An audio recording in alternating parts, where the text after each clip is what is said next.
మాట్లాడుతుంటే వీళ్ళకు సమాధానం చెప్పలేక అబద్ధాలు ఆడుతూ పిచ్చి పిచ్చి మాటలు మాట్లాడుతున్నారు. శాసనసభ వ్యవస్థని ఎంత దిగజార్చారంటే శాసనసభలోని ప్రశ్నలు కావచ్చు, క్వశ్చన్ అవర్ కావచ్చు, జీరో అవర్ కావచ్చు, షార్ట్ డిస్కషన్ కావచ్చు, వీటి గురించి ఎంత తరోగా ప్రిపేర్ అయ్యి అరే మేము ఏం మాట్లాడితే తప్పు మాట్లాడతామో రైట్ మాట్లాడతామో మొత్తం రాష్ట్ర ప్రజలంతా కూడా మమ్మల్ని చూస్తారని భయంతో మాట్లాడుతుంటే ఈరోజు శాసనసభలో జరుగుతుంది ఏంటండి? తప్పతాగి మందు తాగి శాసనసభకు వచ్చి జగన్మోహన్ రెడ్డి గారిని తిట్టడమే పనిగా పెట్టుకుంటున్నారు. ఒక రాష్ట్ర మాజీ ముఖ్యమంత్రిని ఒక తాగుబోతు జగన్మోహన్ రెడ్డి గారి గురించి మాట్లాడుతుంటే ఇదే వీళ్ళకి శాసనసభకి ఇచ్చే గౌరవం. వీళ్ళు ఒక మాజీ కేంద్ర మంత్రివర్యులు ఒక సినిమా హీరోని చిరంజీవి గారి గురించి వీడెవడు వాడెవడు అని మాట్లాడుతుంటే ఇదా వీళ్ళు ఇచ్చే గౌరవం? అది శాసనసభ అయితే ఇక శాసన మండలిలో ఇంకొక ఎత్తు. శాసన మండలి చైర్మన్కి గౌరవం ఎవరు? ప్రోటోకాల్ విషయంలో శాసన మండలి చైర్మన్ని ప్రభుత్వ కార్యక్రమాల్లో ఆయనకి తగ్గ గౌరవం ఇవ్వరు. శిలాఫలకాల మీద ఆయన పేరుండదు. ఆఖరికి శాసన మండలి సభ్యుల సమావేశాలు ఏదైతే కాన్ఫరెన్స్లు జరుగుతాయో, తిరుపతి కాన్ఫరెన్స్ జరుగుతుందో దానికి కూడా శాసన మండలి చైర్మన్ని అగౌరవపరిచేలాగా ఈరోజు వీళ్ళు వ్యవహరిస్తున్న తీరు కేవలం ఒక దళిత మండలి కౌన్సిల్ చైర్మన్ అని చెప్పి,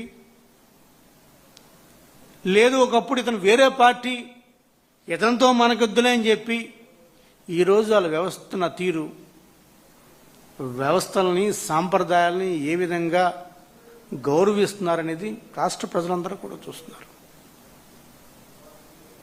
ఏది ఏమైనప్పటికీ కూడా ఈ 8 రోజుల శాసన మండలి సమావేశాల్లో, ముఖ్యంగా శాసన మండలి సమావేశాల్లో వైఎస్ఆర్ కాంగ్రెస్ పార్టీ ప్రజల పక్షాన మేము పోరాడితే వాళ్ళు శాసనసభలో అబెబే ప్రజల పక్షం మేమున్నాం, ప్రతిపక్షం మేమున్నాం అని చెప్పి అప్పుడప్పుడు ప్రభుత్వంలో జరుగుతున్న తీర్ల గురించి కొంతమంది సభ్యులు మాట్లాడారు. సునా చౌదరి గారు అయితే అమరావతి రైతుల గురించి ఏదో న్యాయం జరగలేదు అని చెప్పి మాట్లాడాడు. ఇంకొక ఆయన సుధీర్ రెడ్డి గారు యూరియా దొరకట్లేదు మహాప్రభు, రైతులంతా అల్లాడిపోతున్నారని మాట్లాడాడు. నీ తోటి ఎమ్మెల్యేలే, నీ పార్టీ ఎమ్మెల్యేలే, నీ పార్టీ మంత్రులే ఈ ప్రభుత్వాన్ని ద్వేషించుకుంటున్నారు, దూషించుకుంటున్నారు. అంతా కూడా వన్ మ్యాన్ షోగా నడుస్తుంది ఈ ప్రభుత్వం అని ఈ రాష్ట్ర ప్రజలు, ఈ రాష్ట్ర ఎమ్మెల్యేలందరూ కూడా కూడైపోస్తున్నారు. ఎంత ఘోరం అంటే శాసన మండలిలో ఇండస్ట్రీస్ గురించి డిస్కషన్ వస్తే పక్కన ఇండస్ట్రీస్ మినిస్టర్ని కూర్చోబెట్టుకొని లోకేష్ గారు సమాధానం చెప్తున్నారు. అన్ని సకల శాఖ మంత్రిగా లోకేష్ తనకున్న అది తెలివనుకోవచ్చు, అతి తెలివనుకోవచ్చు, మిడిమిడి జ్ఞానం అనుకోవచ్చు, ఆయనంతా ప్రదర్శిస్తున్నాడు.